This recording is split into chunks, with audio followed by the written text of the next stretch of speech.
Hey everyone, welcome to my YouTube channel eagle eye on chart. आइए हम लोग discuss कर लेते हैं निफ्टी और उसके कंपोनेंट, कैसा मोमेंटम कर सकता है, उसके पीछे का लॉजिक और उसके पीछे के जो मेन सेक्टर हैं, उसके पीछे के जो मेन कंपोनेंट है, उनकी बात कर लेते हैं और आगे का मूव। जैसा कि आप ये देख पा रहे हैं, निफ्टी का ये डेली चार्ट है और डेली चार्ट पे हम लोगों ने एक आपको लाइव मार्केट में ये डिस्कस ट्रेंड लाइन रखी थी और वो आज भी काम करती हुई नजर आ रही है। जैसा कि ये ट्रेंड लाइन 4-5 दिन पहले की थी। इसी ट्रेंड लाइन के पास से इसने आज सपोर्ट लेते हुए पहले तो गैप अप खोला, गैप अप खोलने के बाद इसी ट्रेंड लाइन के पास से रिवर्सल इसने दिया। चलते हैं बैंक निफ्टी के आवरली चार्ट पर। जैसा कि आवरली चार्ट पर आप देख पा रहे हैं, ये गैप है और एक ये गैप मान लीजिए, तो उसी गैप के बीच में ट्रेड करता हुआ नजर आ रहा है। गैप बना हुआ गैप, और इसी गैप पर आज इसने पूरा दिन यहाँ पर बिता दिया है। तो अगर गैप के बारे में कैसा ट्रेड करता है उसके बारे में जानना है तो पिछली लगभग सभी वीडियो में हम लोगों ने कहीं ना कहीं गैप के बारे में बात की है कि गैप में कोई भी स्टॉक या इंडेक्स गैप में किस प्रकार ट्रेड करता है। तो यहाँ से सिनारियो क्या बना, अगर इस गैप के पीछे का सिनारियो देखें तो ये गैप कब जाएगा, कैसे जाता है, तो ये गैप हमको जाते हुए तभी नजर आएगा।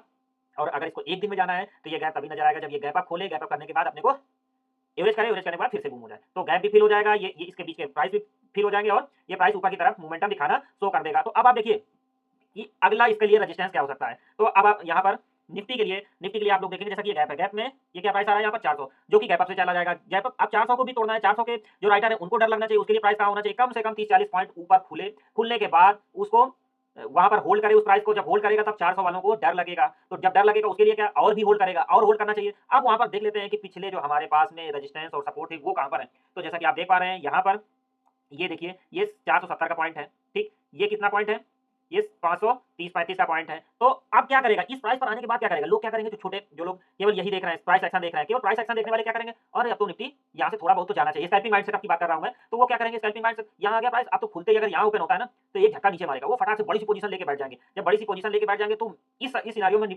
मार्केट क्या करता है, लोगों को ट्रैप करता है, कोशिश करेगा आप गैप अप खोलेगा, गैप अप खोलने के साथ ही ऊपर एकदम ले जाएगा और वो नीचे का ट्रेड लेके बैठेंगे। फिर क्या करेंगे, जब ऊपर ऊपर जाता जाएगा तो उनका जो कलर होगा ना लाल वाला, वो और गाढ़ा होता जाएगा। जब गाढ़ा होता जाएगा तो फटाक से पोजीशन काटना शुरू करेंगे। फिर क्या करेगा, थोड़ा सा और ऊपर जाएगा, थोड़ा सा और ऊपर जाएगा, तो ये लोग क्या करेंगे, जिन्होंने ऊपर की पोजीशन बनाई तो उनको क्या लगेगा उस समय, देखो ये बातों को पूरी ध्यान से दोबारा से भले सुनिएगा।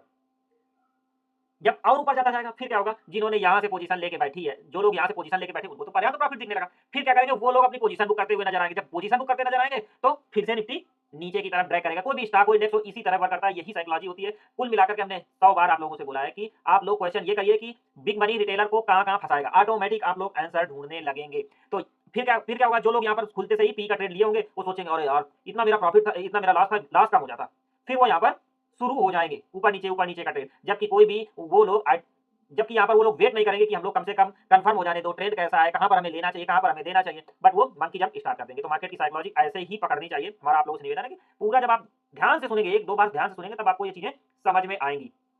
तो हमारा ये जो हिस्से रहेंगे ज्यादातर रेजिस्टेंस का काम करेंगे। ये हिस्सा जो रहेगा, ये हिस्सा रहेगा पहला तो 550 का लेवल जो रहेगा 530 का, वो काम करेगा। और ये गया, जब अगर यहाँ टिक गया तो 500 वाले डरेंगे। जब 500 वाले डरेंगे तो हमको एक छोटी मोटी रैली और आती नजर आएगी, 100-125 पॉइंट की, ठीक है। और यहाँ से जब डरने वाले ज्यादा इकट्ठे हो जाएंगे तो मार्केट उस सिनारियो में 10-20-50 पॉइंट ऊपर का भी टिक मारता है, जिससे लोगों को डर लगे। जैसा कि रिलायंस में हम लोगों ने चर्चा की थी, यहाँ कहीं पे चर्चा की थी, उसी हिसाब से रिलायंस ट्रेड होता नजर आ रहा है। और ये छोटा सा ट्रेंड लाइन भी हमने आपके लिए ड्रा कर रखा है, तो शायद आपका विजन थोड़ा सा सेट बने। ये चार्ट बड़ा किया तो थोड़े से एक चीज नजर आई, तो उसके बारे में बात कर लेते हैं। अब देखिए, अब आप लोगों को हो सकता है थोड़ा सा और चीजें समझ में आ रही हो। अब जब ये चैनल को ब्रेक करेगा तो आप देखिए इसी चैनल के पास में क्या है, क्या प्राइस रेजिस्टेंस भी है। तो देखना, आप देखेंगे तो ये जब कल हिट करे, मान लीजिए कल हिट कर देता है ये इस चैनल को, यहाँ पे तो देखेंगे आप लोग, ये देखिए ये प्राइस रेजिस्टेंस भी आएगा यहाँ पर, ठीक है। तो एक बार चैनल पर जाता हुआ नजर आ रहा है, तो हमारा यहीं से एक फोकस। अब देखना, मोस्ट इंपॉर्टेंट चीज, एक चीज और डिस्कस करेंगे आप लोगों के साथ में, कि अभी तक आप पिछले दिनों में देखते आ रहे हैं निफ्टी के मूव को, रिलायंस के मूव को, एचडीएफसी के मूव को, एसबीआई के मूव को, आईसीआईसीआई, एक्सिस बैंक के मूव को इंडिविजुअली और इंडेक्स को देखते आ रहे हैं। हम लोगों ने कई बार चर्चा भी की है।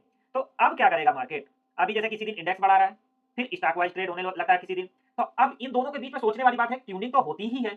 अगर ट्यूनिंग होती है तो कभी ना कभी तो ट्यूनिंग बनेगी। अब क्या करेंगे, ये जो चार्ट है जो पॉजिटिव होते नजर आ रहे हैं, इंडेक्स भी पॉजिटिव है, तो अब ये ट्यूनिंग बैठा लेंगे। जब ये ट्यून करेंगे एक दूसरे से, तो जो स्टॉक में आप लोग देखते हैं शेयर मार्केट में कि स्टॉक मूव कर रहा है, हैवी वेट मूव कर रहा है, तो हमारा निफ्टी मूव कर रहा है। और जो आप देखते हैं यहाँ पे कि रिलायंस मूव कर रहा है तो निफ्टी मूव कर रहा है। तो अभी इन दोनों की चाल बिगड़ गई थी। जैसे पैर में देखेंगे तो अगर किसी का एक का पैर टूट गया, मतलब एक की चाल बिगड़ गई, तो पूरी क्या कहते हैं, लाइन की चाल बिगड़ जाती। ऐसे ही यहाँ पर चाल बिगड़ गई थी, तो अब वो चाल बनाने के लिए क्या करते हैं, कदम ताल करेंगे। तो कदम ताल करने के बाद एक कमांड होती है सेना में कदम डाल, तो कदम डाल करने के बाद ये लोग टून बैठा लेंगे, टून बैठाने के बाद फिर वो रिदम में चलेगा मार्केट हमारा। तो अभी ये लोग टून बैठा रहे हैं, फिर आप देखेंगे कि हैवी वेट रिलायंस बढ़ा तो निफ्टी बढ़ा।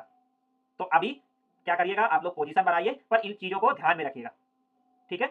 तो अब लिटिल बिट मार्केट पॉजिटिव होता नजर आ रहा है और आगे के टारगेट आते हुए दिखाई देंगे। अब हम लोग डिस्कस कर लेते हैं, हम लोगों ने अपने ग्रुप में कौन कौन से ट्रेड डिस्कस किए थे और उनका रिजल्ट कैसा रहा। तो आप ये देखिए स्क्रीन पर एलआईसी हाउसिंग फाइनेंस का 550 का सी हम लोगों ने 17 और 17.5 के बीच में दिया था, जिसका हम लोगों ने ऐसे रखा था 15 का, और उसका आप देखिए इस समय जो तक चल रहा है वो क्या है target.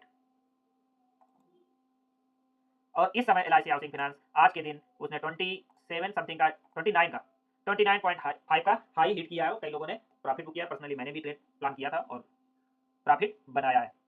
Next Apollo tyre, Apollo tyre को हम लोगों ने प्लान किया था 13.5 पे, और अपोलो टायर आप देखिए कल के दिन उसने 16.25 का हाई हिट किया था, तो हमारा टारगेट 16.5 का था, बट कल के दिन हमारे ऑर्डर को उसने क्लिक नहीं किया। आज ये 19 का हाई बनाया, मैंने 18 पर इसको एग्जिट मारा है।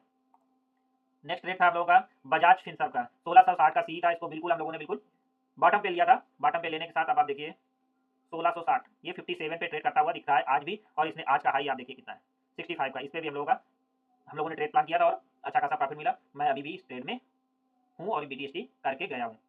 एससीआई जीआई का ट्रेड प्लान किया था हम लोगों ने, और ये आज हमारा इसने एसएल हिट कर दिया, हिट करने के बाद ऊपर चला गया है। क्योंकि ट्रेड प्लान हमारे क्योंकि एसएल भी हमारे ट्रेड प्लान का हिस्सा होता है, तो हम उस पर इमोशनल नहीं होते हैं, हम लोग एसएल दे देते हैं, क्योंकि इस वाले ने नहीं दिया तो नेक्स्ट स्टार्ट देगा, बट एसएल हमारे डिसिप्लिन के लिए बहुत जरूरी है। ट्रेड प्लान हम लोगों ने ये जो किया था स्क्रीनशॉट शेयर किया था, और देखिए हम लोग छोटा छोटा प्रॉफिट नौकरी जो बीटीएसटी लेके गए थे हम लोग, और बीटीएसटी को हम लोगों ने यहाँ पर 175 पे समथिंग लिया था, 210 पे बुक किया था। उसके बाद फिर से एक नया लिया था, फिर से बुक किया था। एमजीएल का जो हम बीटीएसटी करके गए थे 68 पे बुक किया था, इसको करीब हम लोगों ने 51 पे प्लान किया था, 68 पे बुक किया था। अगर आपको भी साइकोलॉजी और ट्रेड प्लान कैसे करें, एंट्री एग्जिट सीखना है, तो कृपया करके वीडियो के कमेंट में आप अपना रिक्वेस्ट डाल दीजिएगा। इसी तरह हमारे साथ जुड़े रहिए, मिलते हैं नेक्स्ट वीडियो में। Thanks for watching.